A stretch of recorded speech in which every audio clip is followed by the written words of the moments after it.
going to wait for others to filter in for a moment. If those of you who are here, if you could just kind of hit the chat and let me know, do you have a sophomore or a junior? And are you a parent or a student or both sitting there? Just so I can kind of know where I'm pitching and what my audience is. It's a little harder over Zoom than it would be if we were all in the same room.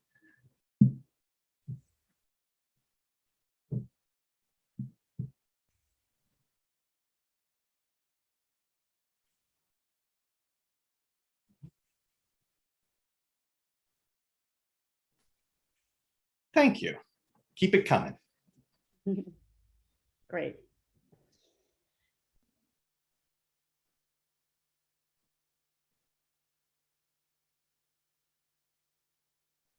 Okay, looks like a pretty well mixed group between parents and students and sophomores and juniors, actually. Interesting. So hopefully we will have time for questions at the end. But again, I'm going to turn it over to Aaron, and he's going to walk us through not a really granular view of the results, but really how to use them to make some decisions going forward. So hopefully this is helpful to everyone. And thanks again to Prep Matters for being here. Oh, my pleasure. So I'm going to try to share a screen here. We'll see if we can make this work.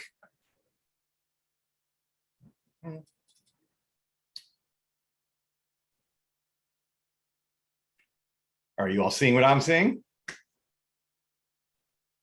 We are, yes. Excellent. Thank you so much. So yeah, as you just heard, I kind of wanted to break this into 3 parts, and we're not going to go on in a super deep dive into any single question or answer for a couple of reasons. One, I think that's less helpful than big picture stuff. And 2, looks like half of y'all are parents and you probably don't care what the answer to math question 37 was. So 3 goals for me tonight. 1, how to read these scores, what to take out of it in terms of feedback and how to kind of use that going forward. Secondly, I know every parent I talk to has lots of questions about the current testing landscape and test optional, and do I need to submit scores, and when should I or should I not? So I wanted to kind of address that elephant in the room a little bit, and then move on to kind of a pretty high level discussion of, hey, this is the SAT, this is the ACT, what are the differences? You guys have experience with the ACT, and actually your students all kind of have experience with the SAT through the PSAT. And those results, by the way, will be back on December 7th, I believe, for Maryland. So those are just around the corner. So let's dive in. There we go. So if you have your score report in front of you, you're probably focused on the big 4 numbers at the top. Those are English and math and reading and science. And those 4 numbers are out of 36 for those who haven't seen this before. If the parents are a little more SAT inclined, out of 36, and they're simply averaged to give a composite score also out of 36. If that averaging isn't making sense to you, it's because they actually round up. So 27.5 is actually a 28, a 27.25 is still a 27. For those more SAT knowledgeable parents in the room, there's a little concordance chart also, which was sent in the how to read your scores page, that can just kind of give you an equivalent of, oh, hey, this 28 on the ACT is actually equivalent to a 1310. And if you speak SAT numbers, that might give you a little more insight into what's going on here. So obviously we want to look at this big picture. We want to look at these top numbers. But what I don't want to happen is for you to look at the top numbers, get upset, crumble the score report into a ball and throw it in the trash, right? That is not a helpful response. Nor is looking at this and asking your friend, gee, is a 33 any good? Right, nobody likes that guy either, right? So we wanna make sure we're actually diving in and getting the feedback that we can, because we've honestly all spent, I don't know, 3.5 hours looking at this test. Let's make that time really worth it and get all the feedback we can out of it. So looking at the individual sections, you can see, obviously, all of the questions, all of the right answers. Anything that's in red letter is what you said and is wrong. If you see any gray circles, that actually means you skipped a question. And FYI, don't do that because there is no guessing penalty on the ACT. There used to be one on the SAT, but that's actually gone too. So I literally cannot think of a standardized test that you would be taking where it is not in your benefit to answer every single question. So if you see some gray grayed out zeros, that means you probably ran out of time. But in the future, right, AF at the end of the test is your friend. So definitely want to spend some time going back and looking at those tests. You guys all have the test booklets that you used. So totally worth your time to go back and see what kind of questions you missed, and honestly, more importantly, why you missed them, right? And when I work with students, I tend to try to put misses into 3 buckets, right? So as you go through this, it's kind of, I would even keep score and little tally marks on your page, right?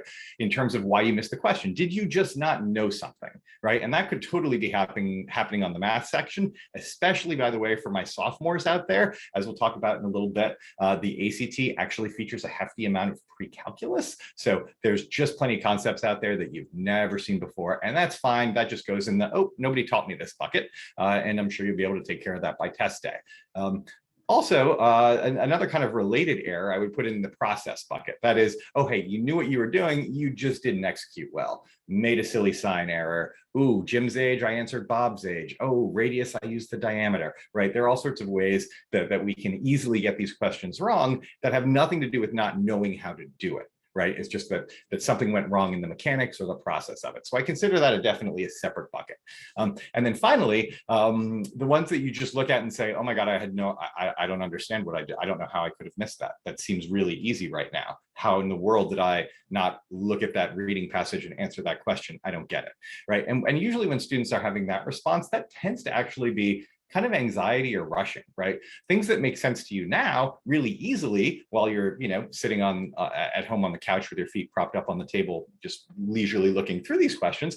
Not so easy, under the time pressure of the test, tick tock, tick tock. So I tend to put most of those, I have no idea what happened, mistakes in that category of maybe you were freaking out a little bit, or maybe you were going a little too fast. So really, because honestly, when you think about it, if you want to improve your scores, which of those buckets you have more questions wrong in really impacts what you would choose to do to get better. So this is a great chance to just understand your habits, your testing habits, know why you got the ones wrong that you did, so you make the best use of your time in preparing for this.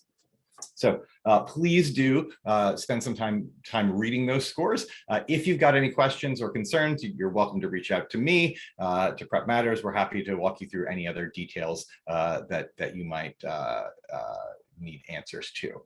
So moving on to the elephant in the room, and the question that I get asked every single day. And speaking of which, by the way, questions, yes, please do use the chat. If you've got questions, you're welcome to chat them over. I'm going to keep half an eye on the chat, and if any of the other administrators here want to alert me if there are questions and just shout them out, that's totally fine too. Want to make sure you guys get the answers that you want. So the question that I typically address pretty frequently is, okay, what's a good score, right? And that's what you're all sitting there wondering. Oh my God, is this score good or not? And that's a really hard question to answer. So again, there is this concordance that says what the SAT score is compared to the ACT score. But actually, here's a question. For those brave enough to chat, what's a good score on the SAT or ACT? Feel free to chat away. We'll see how interactive this audience is. Someone help me out. What's a good score? 1350? Yeah, 1600 is a very good score. I would agree with that. Yes. Yeah, and the thing is that's right. I hear that a lot, right? Oh my goodness, it was only a 1300. It was only a 30, right? As if, for example, that's not a good score in some way. Someone actually mentioned average 1050. Yeah, and I just want to kind of point out here, so that you can contextualize these scores a little bit, that the SAT and the ACT, right? They're put on the same scale, and this, they're done with what's very fancily called equipercentile equating, right? Basically, they just want to make sure that the percentiles for each number match up correctly.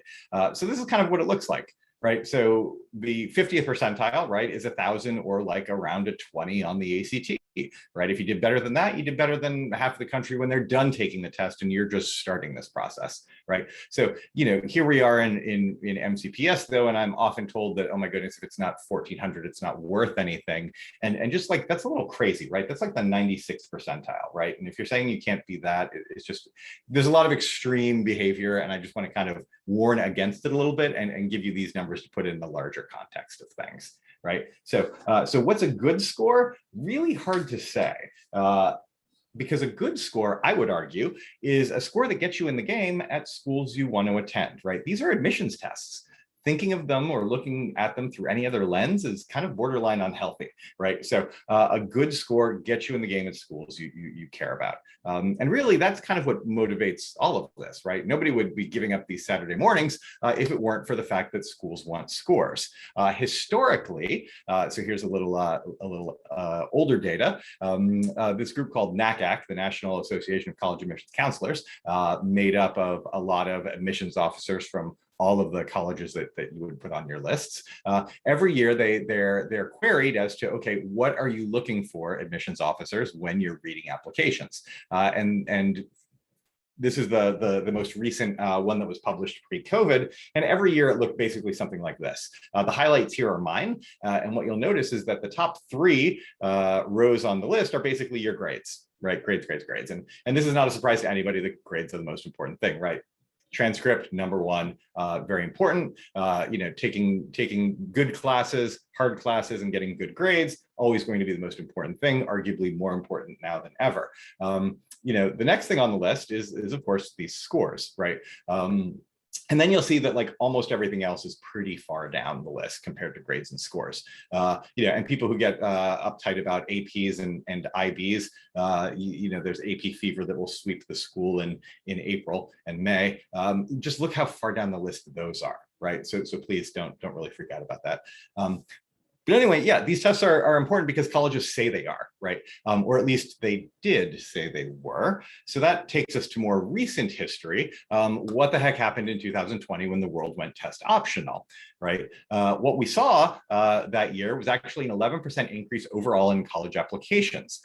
They surged at super competitive schools. Harvard received 42% more applications than usual.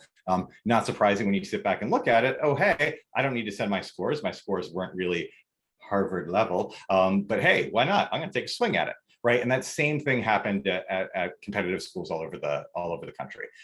However, less selective schools actually saw a decline in applications, so it was a bit of a mixed bag. So what does that mean for you guys applying next year or the year after? Right. Well, schools, most of them now are what they're claiming to be test optional. But I would caution you to kind of read between the lines a little bit. Some schools are more test optional than others, I would say. So by the way, middle ground here. Most schools that say they're test optional, they really mean it, they're test optional. But it helps you to look at the history a little bit, right? There are certainly test blind schools right now. The University of California, the most famous among them. Catholic is a local school, Caltech and Reed and Dickinson. These are schools that are test blind. That is, you can't send your scores. Even if you found a way to send them, they would not consider them in the applications process. So those schools, obviously, scores do not matter, not even a little bit. At test optional schools, you have the choice to send or not send. And then I kind of put these other 3 on the side. Test flexible, testing encouraged. If you kind of read between the lines of the press releases that all these schools were releasing, right? Like schools like Georgetown and Yale and Duke, oh my goodness, it was like pulling teeth. Like you could tell they really didn't want to be test optional, but they decided to be test optional because they really have a choice. So we'll want to kind of be a little careful about that. And here are just some quotes that I'm pulling from a Georgetown University website. We expect most applicants should be able to fulfill the testing requirement by next fall. That means you. Here's a quote from Jeremiah Quinlan at Yale. Tests are more predictive of Yale performance than beyond high school GPA. Same thing seeing at Duke. They wish they had scores from some applicants last year. And by the way, I don't mean to use scare tactics here. There are other fine schools like, I don't know, if we want to stay kind of Ivy-ish, Cornell, right? The admissions officer at Cornell, the chief there, a guy named Jonathan Burdick, he's been a big test optional fan. When Cornell says they're test optional, I totally believe they mean it. And honestly, John's on a quest to make sure they're test optional forever. There are schools like Bowdoin that have been test optional for literally decades, right? So obviously those schools, 100% test optional. So you might be then asking yourself, well, how am I supposed to know this and what should I do? And I agree, it can be a little complicated. So if we really kind of look at the final analysis of what happened last year, and I just selected a kind of a swath of schools here. The most important columns kind of are the last 2.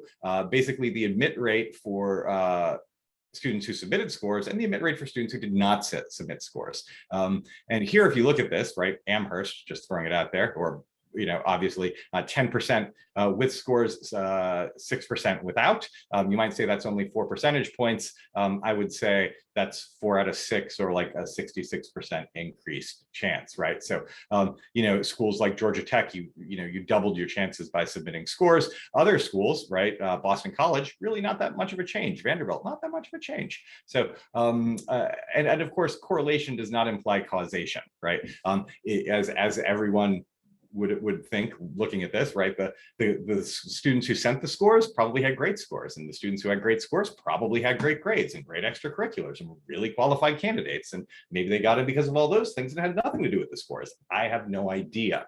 But what I know is true, right, is that the most competitive applicants who are getting in most frequently are sending scores, and they're probably pretty good, right? So that's what I can say definitively. And one other kind of word of caution there, one kind of unintended consequence here of this whole test optional movement is that test scores are going up, right? For example, from 2019 to 2020, BC's average score on the SAT went from 1413 to 1495. That's a pretty big jump in average score for 1 year. UGA, their average, and what I'm showing here is the 25th to 75th percentile window for UGA overnight went from 28 to 33 to 31 to 34. That's a really big difference.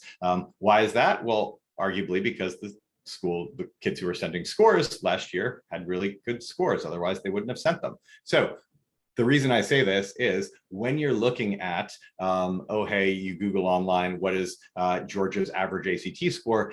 Be a little careful these days about looking at what year's data you're looking at. Last year's data is just a little wacky, and I wouldn't necessarily recommend looking too closely at it, just because it is a little anomalous, right? So we are going to see those average scores just kind of creeping up if these policies do continue. And it's worth mentioning, right, that the grades honestly just can't get much higher.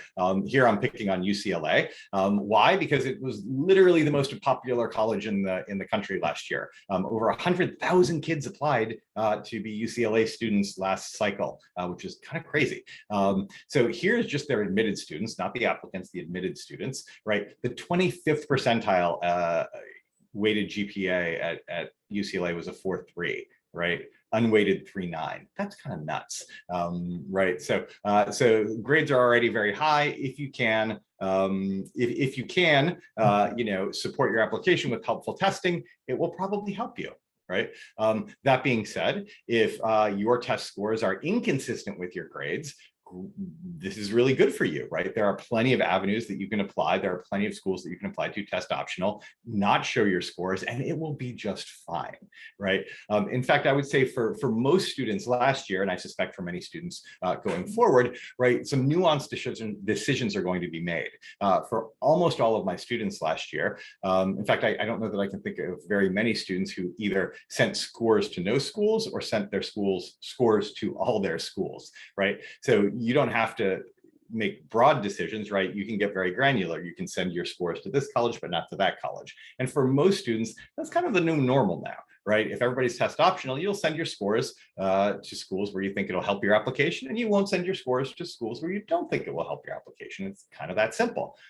So think of the rest of this talk as how we can get a little leg up, and hey, if we can get some scores that would help us at some of the schools we're applying to, that's probably a good use of time. If it seems unlikely to get scores that would help you at many of the schools you're applying to, might be a better use of your time to look into test optional and take advantage of those policies while they exist. All right. Any questions about kind of the broad testing landscape these days before I dive into the SAT and ACT? Fire away.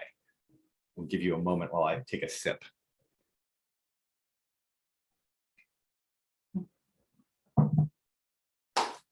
All righty. Again, feel free to save those for later or chime in whenever you think of them. But for now, let's actually dive into the test in a granular way. So the PSAT, that happened to you already in October. As I said, those scores are going to be back in early December, and you'll have another shot at an SAT-ish test brought to you by BCC as well, which is great.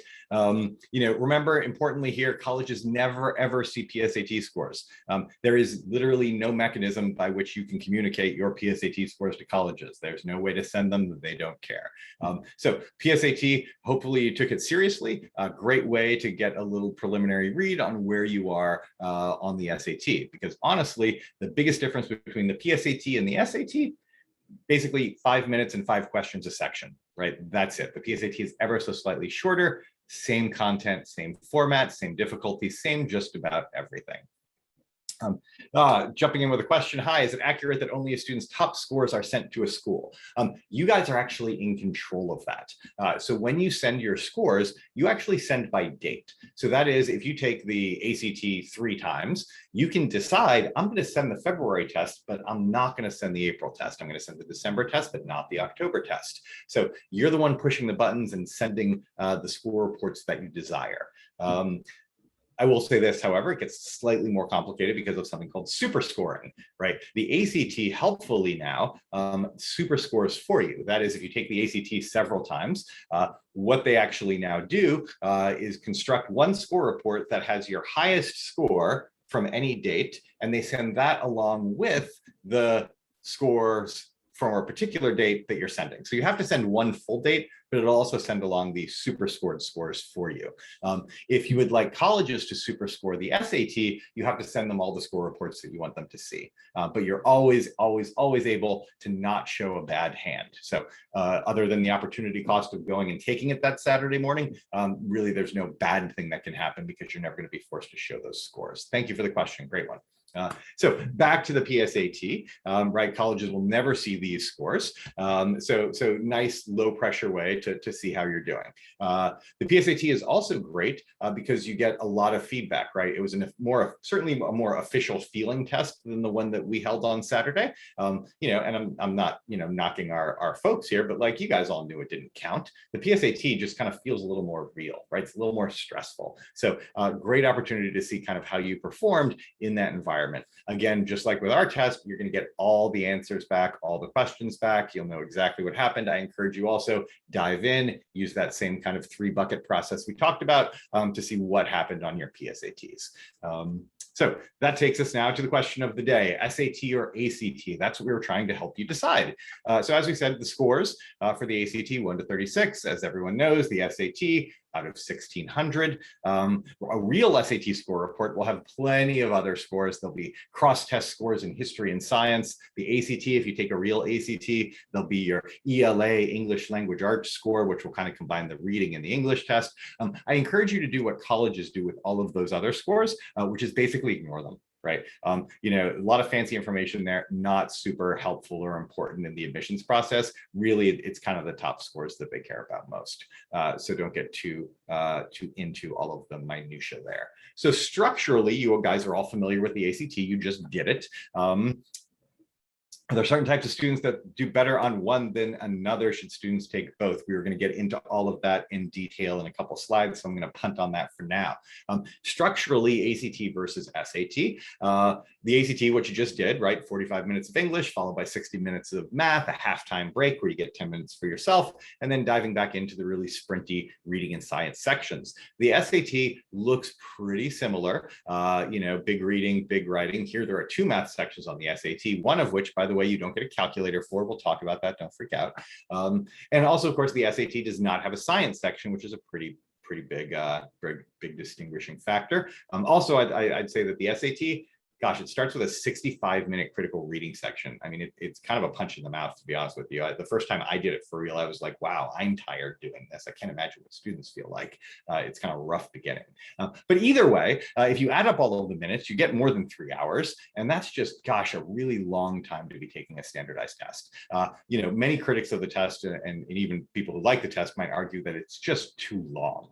Right. So I encourage you, if you're serious about improving your scores, right, you've got to work full length practice testing into whatever prep schedule you figure out, whether you are buying a book or going on Reddit and figuring things out yourself, or whether, you enroll in a class or hire a tutor. It doesn't really matter to me what you do, but no matter what it is, please plan on taking full length practice tests because honestly, success on this test is as much about knowing the math rules and grammar rules as it is about the ability to stay cool, make good decisions, keep your composure, over the course of like a 3.5-hour standardized test, right? And unfortunately, you guys out there in the audience, right, you just don't have a lot of experience taking 3-hour tests. It's not your fault. You just don't. And even more sadly, I don't know of any way to practice taking 3-hour tests other than to take 3-hour tests, right?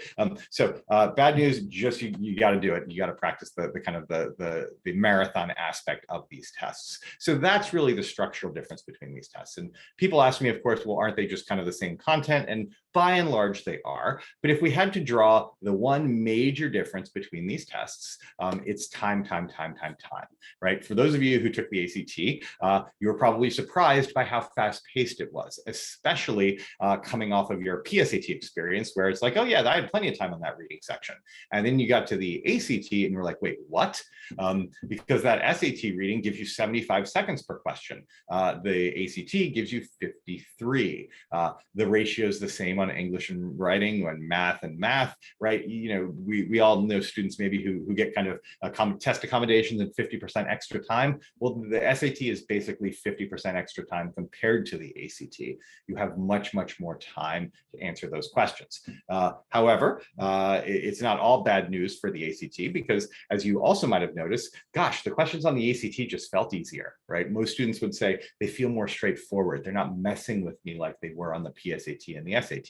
And that's really the difference in the nutshell, right? The SAT, the hardest stuff on the SAT, I would argue is harder than the hardest stuff on the ACT, largely because it's a little tricky and less familiar to you, right? On the other hand, you have a lot more time to think about it, right? The ACT, much faster paced, looks a little more like school, a little more straightforward, not messing with you as much. Which is easier? Oh my gosh, I can't tell you that. It depends on how your brain's wired, right? So, but those are the important differences from a very high level that we'll want to think about as we think about kind of different sections. So I want to dive in and talk a little bit about how each section is different from the other, because I think that will be helpful in giving you a sense of really how they're different. And for me, at least, the very first section that I look at when I'm got a kid in front of me and trying to decide, hey, is it SAT or ACT? For me, the reading section is the most important. And that's largely because of that reading speed aspect I just mentioned. The ACT has 4 passages, the SAT has 5, but they're all the same length and they're approximately the same questions. But as we said, right, on the ACT, you've got 8.5 minutes to read the passage and answer the questions. On the SAT, you've got 13, right? Really big difference. You're probably going to need that extra time because the questions are a little bit deeper, right? Here's my sketch comedy, right? The ACT is, right, like the worst game of Where's Waldo ever, right? All of the answers are in there. I guarantee you, just like Waldo, right? Waldo was hiding in every one of those little pictures. He just wasn't as easy to find as your 6-year-old self would have liked. Well, the answers to all the questions on the ACT reading section are also in there. They're just not as easy to find as your 16-year-old self would like. Yes, and the ACT far more concrete. The SAT a little more nuanced, uses a lot fancier vocabulary than the ACT did. In fact, I suspect that most of you who are taking the ACT were like, oh yeah, I kind of knew all the words, I understood all the readings, that was fine.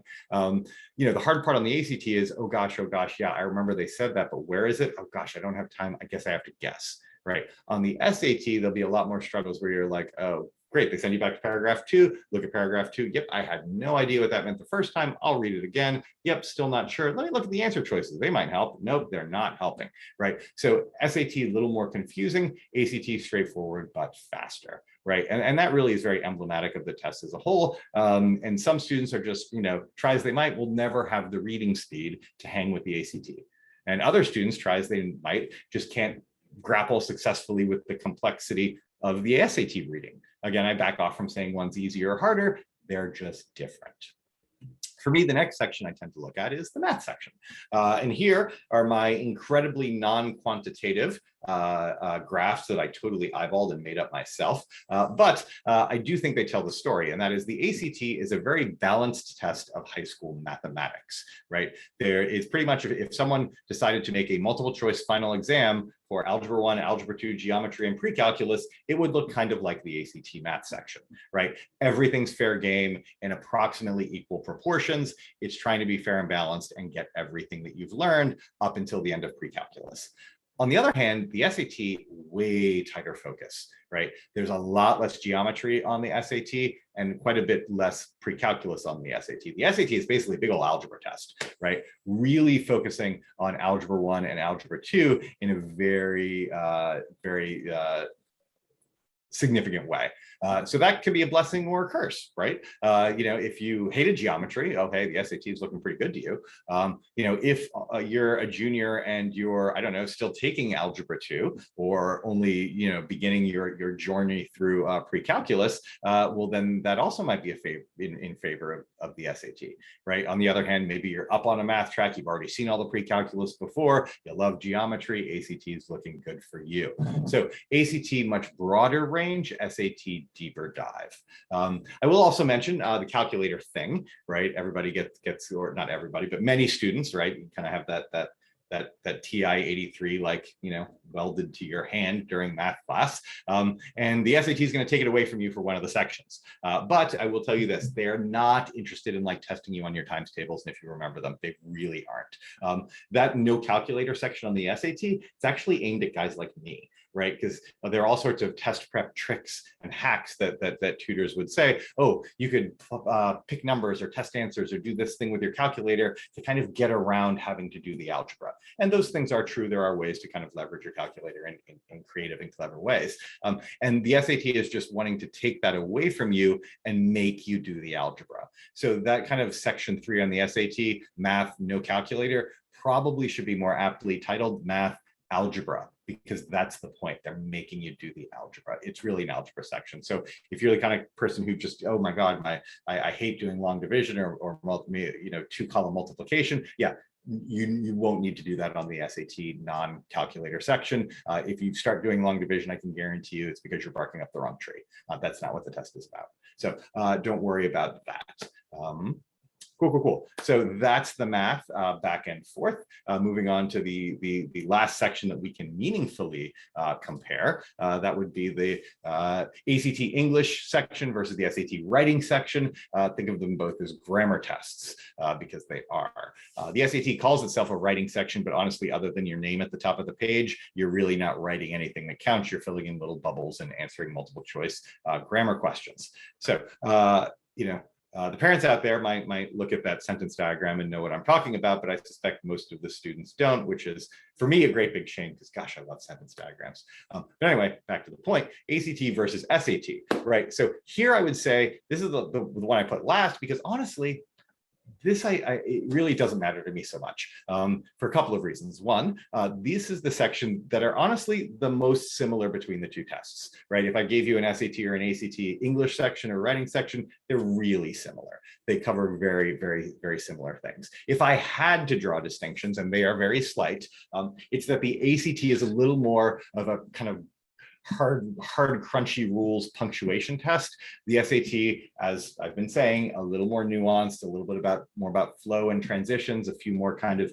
idiomatic phrases that you need to just recognize. But by and large, very, very similar tests. And in either case, typically, this tends to be the easiest section to improve, whether you're taking the SAT or the ACT, for almost all the students I see. Why is that, you might ask? Well, what do these tests measure? Are they intelligence tests? Are they IQ tests? Absolutely not. Like anything else in life, we might say they're tests of acquired skills. Right? And how do we acquire skills? We practice them. Really, this section is just the most routine and predictable on either test. There are lots of different math problems they can throw at you. There are an uncountable number of reading possibilities. On the grammar tests, really, it's like 2 handfuls of grammar rules, and they're the same ones, and they test them every single test, right? So it is the most susceptible to kind of drilling and killing. So if you're not afraid of a little hard work and doing some reps, I'm sure you'll be able to improve the English or writing on either test. So it tends to be a little less useful to me when making the decision, because I know that with a little hard work, it's going to be all right either way we go. Right. that takes us then to, I keep this slide about the essay because sometimes parents ask me, what about the essay? Yeah, there isn't an essay anymore. There is no essay on the SAT. It's been axed as of a year and a half ago.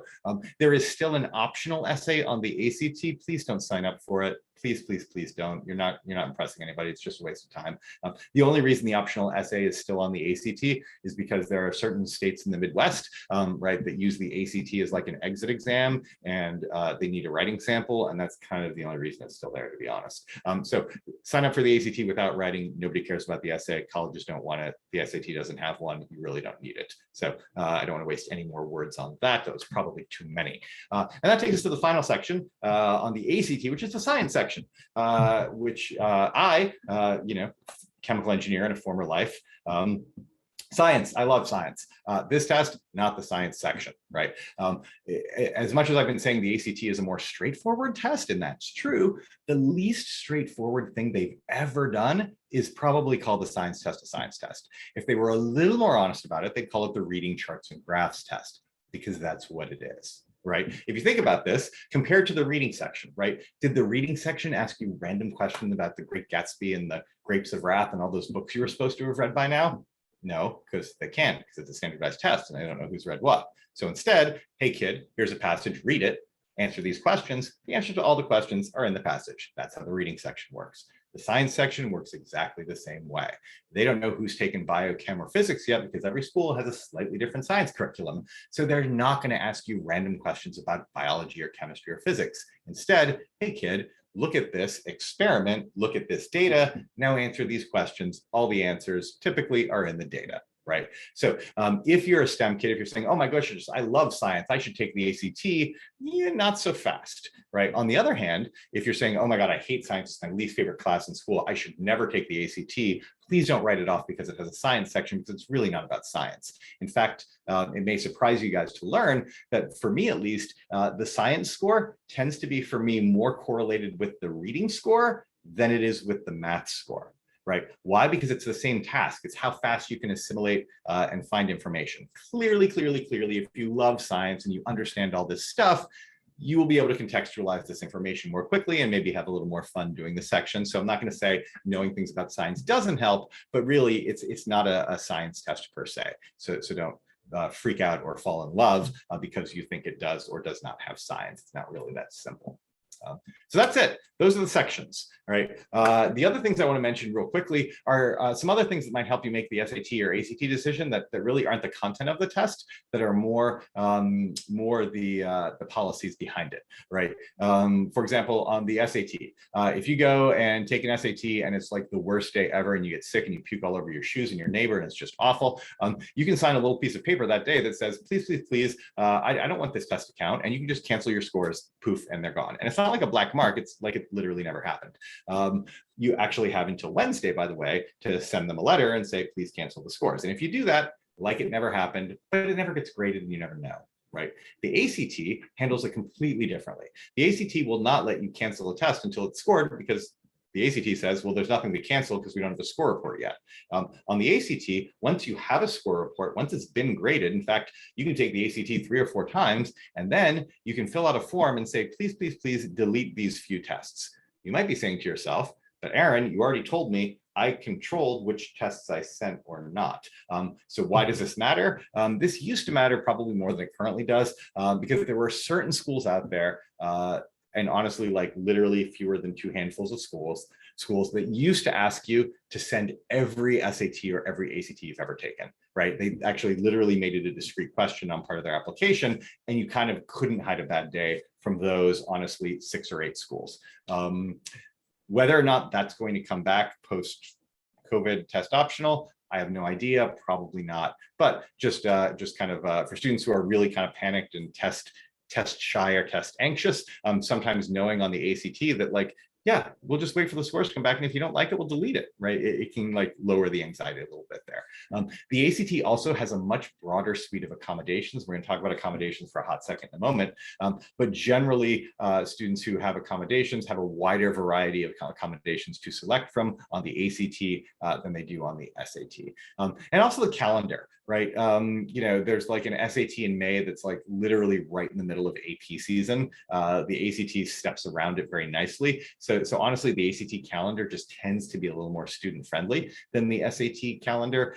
There's an SAT the first week of June, which, you know, very often conflicts with final exams and final papers and final projects. So it tends to be a little less academic calendar friendly. So a couple things just to think about if it really seems like a push for you. So then to get back to the question that I was asked before, if you will forgive me, please, I'm about to stereotype and paint with a really broad brush. Please don't hold it against me. But you asked for, are there students who do better on this test or that test? So I'm going to give you, like, honestly, some answers that I would give you if I had no idea who your children were. Obviously, nobody's 100% either way here. But you know, the student who overperforms on the SAT, right, is your kind of your back talking, look for the angle, work smarter, not harder, smart slacker kind of kid. Right? Let me outsmart the test. This sounds fun. I like to do Sudoku in my spare time, right? That's your kind of look for the angle, crack the code SAT kid. On the other hand, the ACT, you know, the students who tend to overperform in my experience on the SAT are, you know, here's my color-coded binder, nose to the grindstone, really hardworking, very academic, I get straight A's kids. You know, are there exceptions to those rules? Absolutely. But if I were painting with a broad brush, that's kind of where I'd go. ACT, right, it has this idea of a STEM kid because there's a math and science section. It kind of balances out the English a little better. SAT reads for pleasure. I think that's a really big one. You know, the SAT has some really nuanced kind of language. If you don't enjoy reading and don't like reading, it's going to be, I very rarely see kids do really well in the reading section who just aren't readers. It's just hard. You know, fast workers, obviously deep thinkers. We talked about that. You know, and then I know MCPS doesn't really have final exams anymore, which don't get me started on that. I could go for hours. But when they did, right, there were those kids who were always like, oh yeah, my scores are really good, my tests are good, my quizzes are good, class participation is great, and I always like drop a half a letter grade on the exam. It's just how I work. Those tend to be ACT kids. On the other hand, oh yeah, I didn't get all my homework in, but that's fine, I'll just crush the final. Those tend to be your SAT smart slacker kids.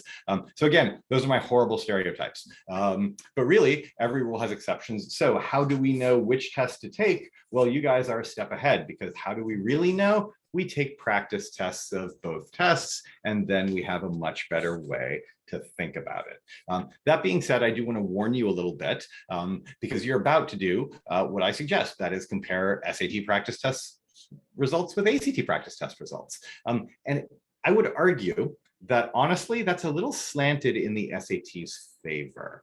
Right? Why is that? Well, pretty much everybody who took an ACT this last Saturday and is going to take an SAT with capital educators, you guys all just took a PSAT. Well, you know what? The SAT you're going to take looks pretty much exactly like that PSAT. You know exactly what to expect, right? You're a little more prepared for that practice SAT than you were for the ACT. There's a decent chance you were just totally caught off guard by how fast-paced that ACT was. So if your accuracy was really, really great, you just fell short on time a little bit. Even if the score isn't great, there might be a case that, yeah, with a little more familiarity, I can probably do a lot better on the ACT, even though the scores don't look like that right now. Right. You know, again, the ACT math just feels harder because it's like, wow, look at all that pre-calculus I didn't know. Well, if you're not going to take this test until March or May, and you learn pre-calculus between now and then, the ACT can feel way different, right? And again, like I said, you can be surprised by the speed and the pace, and that science section is just wacky, right? And you've never seen anything like that on a standardized test before. And by the way, if you are looking at your scores right now, and you're looking at English, math, reading, and science is sitting there like 4 points lower than everything else, yeah, I see that all the time. all the time. Really easy to fix.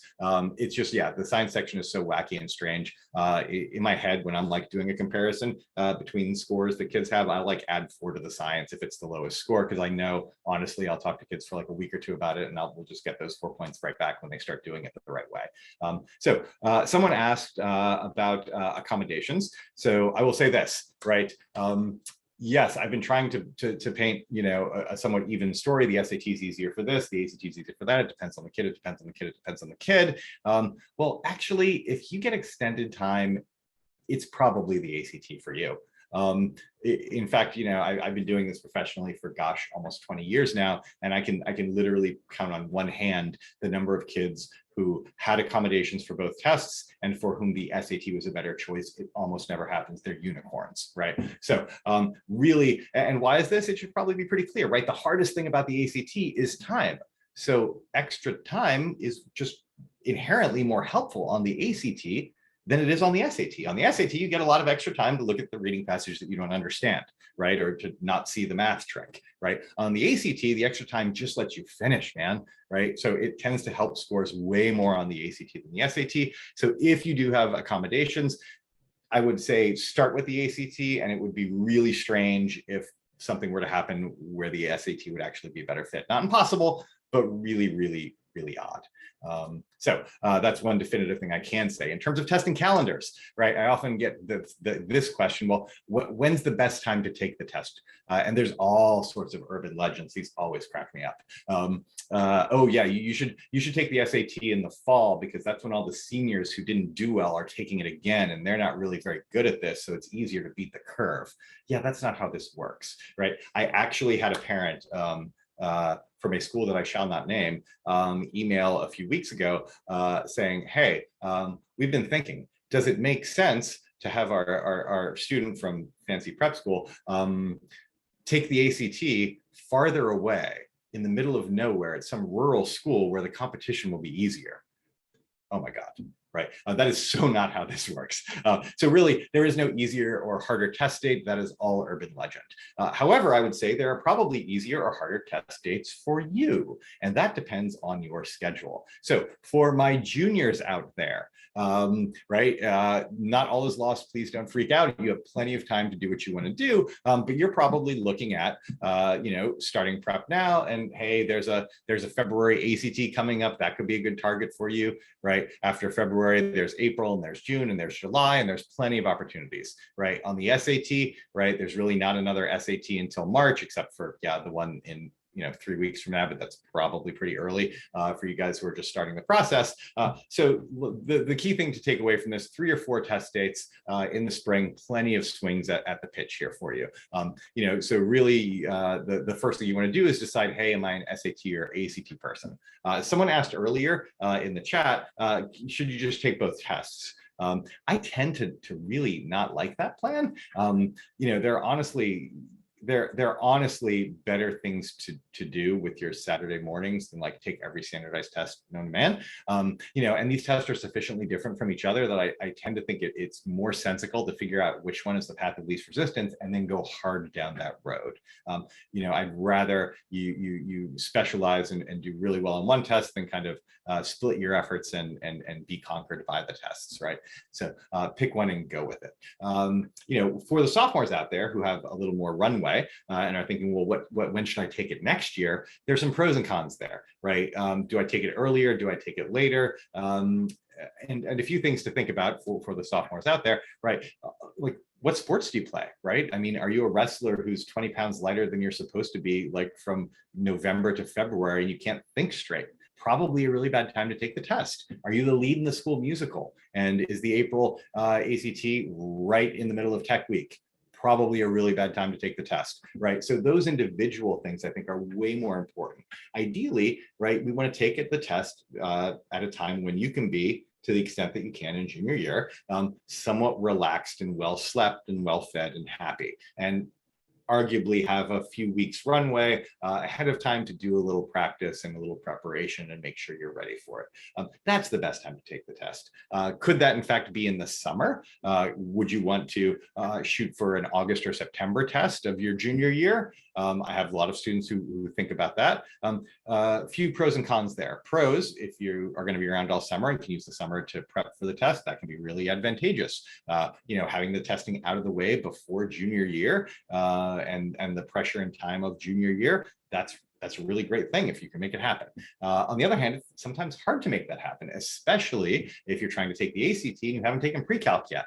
Also, I would say, to parents out there, your kids, a lot of time it just really comes down to maturity level. If you've got kids who you would describe as kind of late bloomers, really, it's hard to get ahead. It's hard to get ahead, right? Because like I said, this is as much about maturity and handling your emotions and just kind of staying cool during the process. And honestly, some 16-year-olds are just way better than that than others. It kind of just depends on where that prefrontal cortex development is, and there's kind of a wide variation there. So for my kind of late bloomers, really recommend maybe we should just kind of get another 6 months of maturity in before we start this process. And you might be saying only 6 months, but really 6 months in like teenage brain development years is a really long time. So it can make a difference.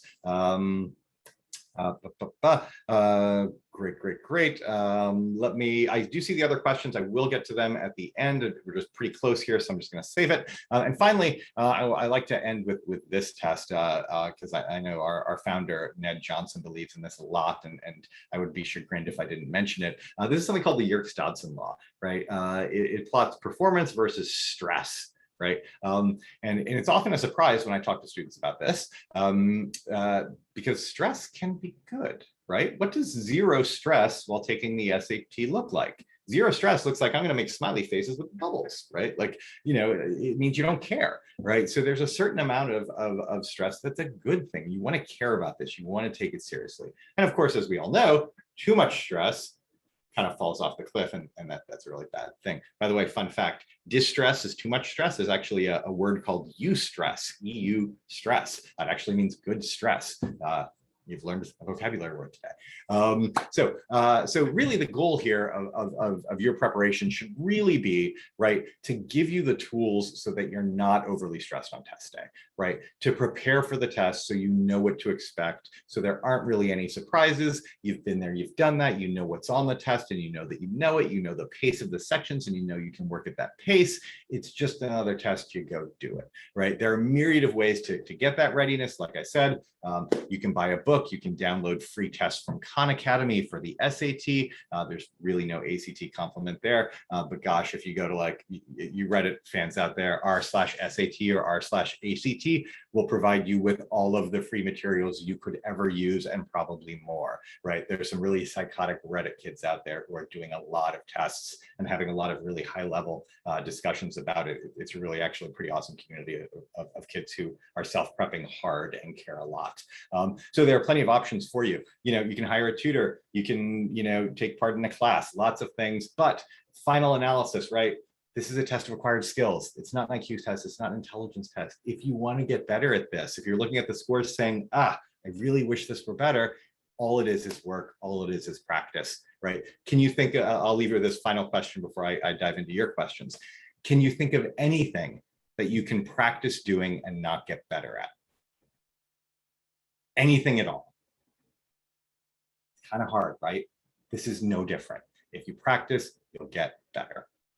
That's the only thing. If you leave tonight with only one concept, that's the one. All right, so on to the questions. So by the way, thanks for your time. I appreciate that. We're at Prep Matters. You can follow us on Twitter, on Facebook. Oh my goodness, Ned's even got a TikTok. If that's your thing, go for it. So a couple more questions that we've got here. Are the ACT better than the College Board about approving accommodations? Yes, this is a very recent thing. For those of you who are in the know, if your student has, let me actually just kill this. There we are. If your student has either a 504 or an IEP that mentions extended time or specifically mentions any of the accommodations that the ACT offers, the ACT will automatically improve them. It sometimes just takes 3 days now. They've really worked. The new CEO of the ACT, Janet Godwin, has really made it a priority of hers to improve access to accommodations, and we're actually seeing it happen. So I'm not saying you won't get the accommodations for the SAT, but you'll have a quicker and easier time getting them on the ACT. Is the PSAT a reliable benchmark for the range where the student might score on the SAT? I find it actually is. So that being said, there's a little round off error at the end because the PSAT is just scored a little differently. The SAT, we remember each section is 200 to 800. The PSAT, it's 160 to 760, right? So if you've got someone who's, with really, really poor scores, it's not going to correlate. And if someone's really, really high scores, it's not going to correlate exactly. But like within the error bars, yeah, provided you were taking the PSAT seriously and don't have any reason to think that it wasn't an accurate reflection, it's a pretty accurate reflection. You guys are all taking an SAT, so that's great. Oftentimes when I have students come to me, they'll have a practice ACT or just have a practice PSAT. I'll look at that and then I'll say, yeah, go take an ACT, and I'll just compare the PSAT and the ACT, and that usually gets me the information I need. Thank you for that compliment. I hope it was helpful. Any other questions from anyone out there? More than happy to sit here and answer them for as long as you'd like. That's kind of you. Thank you so much, Aaron, for being here, and Mackenzie as well. We appreciate the information and the answers and the clarity you're providing. If anyone else has any more questions, please drop them in the chat or feel free to unmute and yeah, your human voice. Yes, I'm happy to see faces. All right, thanks, Lyric. Good to see you. Did you say the ACT yes. days? Yes. So the ACT does. So by the way, if you've got a student with double time, not just 50% extra time, but double time on the SAT will get you a 2-day test, Saturday and Sunday. The ACT actually has true multi-day testing where you literally get like a 2-week testing window. You can take one section every day. You can take a section on a Saturday and Sunday, and then take another one section each on the next Saturday and Sunday. That's going to be worked out with your local school, with BCC, in terms of what exactly can be offered there. But yes, the SAT has no discrete multi-day testing other than the multi-day you get if you just have enough extended time.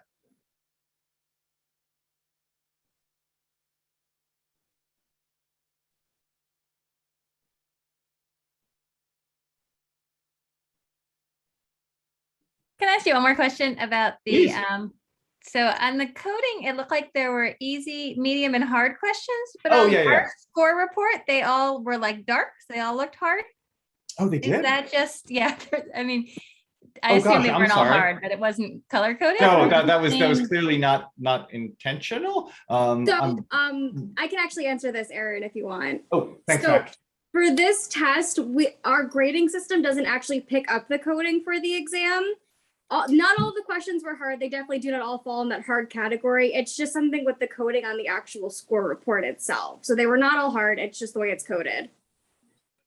I figured so. Okay, thank you. No, I was just like wondering if that was sort of a practice thing, but thank you. Great question. If your child is taking the test more than once, when do they decide? Yeah, for sure. If you're a junior or if you're a sophomore, gosh, when are you sending your scores to schools? The seniors just did it for their early colleges, for their early applications, right? For the seniors who weren't applying early, they haven't even sent yet, right? So please do not take advantage of the free score sends that you get, right? When you register for the SAT or register for the ACT, they'll be like, hey, would you like us to send these scores to 4 schools? We'll do it for free now, but you have to pay a couple bucks later. Worth the couple bucks not to send, right? Please do not send scores that you don't know about to schools. You'll have plenty of time later to do this while you're filling out your common application and writing your essays and that whole summer after junior year, fall of senior year time, plenty of time for that. Wait until you're done with all of your testing so you know what the best foot forward for you to put is, how many scores, how many tests to send, which tests to send, which to hide. Please don't even send anything until you're all done. You said a question about the accommodations before we get to the services. You call it, oh gosh, no. Yes, back in the day, there actually was an asterisk that was pre the Americans with Disabilities Act of 1990, which actually said that it was unlawful for anyone to know. There is no asterisk. Colleges have no idea whether you had accommodations or not. That is legally discrimination. That will never happen. Oh, thank you, Leanne. That's very kind of you. We try to put the information forward, and if you like what you hear, you'll come to us. Yeah, we don't do any classes here. We're all one-on-one tutoring. So you can just reach out to Prep Matters. You can find our website. You can send us an email. You can call in. Have a free consultation with one of our one of our intake specialists. We'll ask about your child and scheduling, and tell about your kids' hobbies and what are they into and where do they want to go to school and blah blah blah. And we'll try to make a match from our stable of tutors with someone with whom we think they might be a good fit and work really well. All of our tutors work on all the sections of the test. We're big believers on kind of the personality match and managing the whole experience with one person rather than passing off to a cadre of people who don't get the full picture of your kid. So that's just, again, personal belief. There are plenty of people who do really good classes. You're going to hear from Phil Pine from Capital Educators when we get calls and their parents who are asking for SAT classes. Yeah, we don't do classes, we send them to Phil. If you're interested in classes, I would absolutely say that Capital Educators are the classes in DC Metro that I would recommend. Yes. Yeah, no, for sure. 19% of US population has disabilities. Yeah, I would agree. And it's funny, right? I think, among our cohort at Prep Matters, among the students I see, yeah, I probably see more than 19%, to be honest with you. But when you think about what that looks like nationwide, that is so not the case, right? Yeah, getting those accommodations can unfortunately be kind of expensive and difficult. College counseling services that Prep Matters offers. Yes, we do keep a few independent educational counselors, or IECs, on staff. The folks at BCC are great. They're amazing, but the ratio of counselors to students is somewhat tragic. They're overworked, and if we can relieve the burden, and we're happy to do so. So we do offer that, building college lists, crafting essays, extracurriculars, course selection, you name it, we're happy to opine with what we think makes sense. Arguably, the sooner you get to us, the better it is, right? Too much college planning is just super reactive, right? By the time, we get calls from rising seniors, to help with the college planning process, it's like, dude, what can we do? All the grades are done, the scores are done, it is what it is. So the earlier you can get to us, and that we can kind of, help the kid, for us, it's not so much, I hate the word packaging, right? We're not packaging your child to apply to college in a particular way. I think of it as honestly hey, let's let the opportunities, the summer internships, the programs that your kid can kind of get a little deeper into being who they are, right? Because really, that's what colleges want to see. They want to see kids who are into something hard and really go into it, right? There used to be the myth of oh yeah, colleges want well-rounded students. Nope, they don't. They really don't want well-rounded students anymore. They want well-rounded classes composed of really spiky students, right, who are very into the things they're into. So yeah, so the more you can kind of, deepen that path of self-discovery and be really into the things you're into, the better and more compelling story you'll be able to tell on the college counseling side. By the way, I just kind of made that up a little bit because this is not my profession. I am not an IEC. I've been around them for a long time, so I think I know a little bit about what I'm talking about, but we have professionals who actually know the real facts for you. If I believe taking ACT over the summer is best, April or June is practice. Not following 100%. Taking the ACT over the summer for a rising junior is great if you've already taken pre-calculus. It's a little harder if you haven't. Generally my rock star kids who really are looking for excellent scores and have excellent grades can sometimes get away with doing it over the summer and being ready for the fall. Otherwise, it can be hard. Do I recommend taking April or June as practice? If you mean signing up and taking an official April and June test in sophomore year just to kind of see how it goes, no, I generally don't recommend that. You want to take another practice test, give us a call. You can come into our offices on a Saturday, we'll give you another practice test, right? Don't do it officially. I think it's probably more trouble than it's worth. Well, thank you all for hanging out. Hope you're getting helpful answers to the questions, even if you're not asking the questions yourselves, or you've just left because I'm boring and haven't been able to log off because you're no longer there. We'll know that in a minute when we close it down. No, thank you very much for your time. We're going to let you have your evening back, Aaron. Oh, And sure. Lindsay, again, thank you very much. It's been a pleasure. And just one last thing. My name's Aaron. I work at Prep Matters. My email is aaron@prepmatters.com. It's really not hard to remember. If you've got any questions, please reach out. I'm happy to talk about this stuff. Thank you so much. Have a good night, everyone. We will share this recording out. And Thank you. Good night. Have a great night, y'all. Thanks, Aaron. Bye-bye. Oh, my pleasure. Oh, it looks like everyone was paying attention. That's gratifying.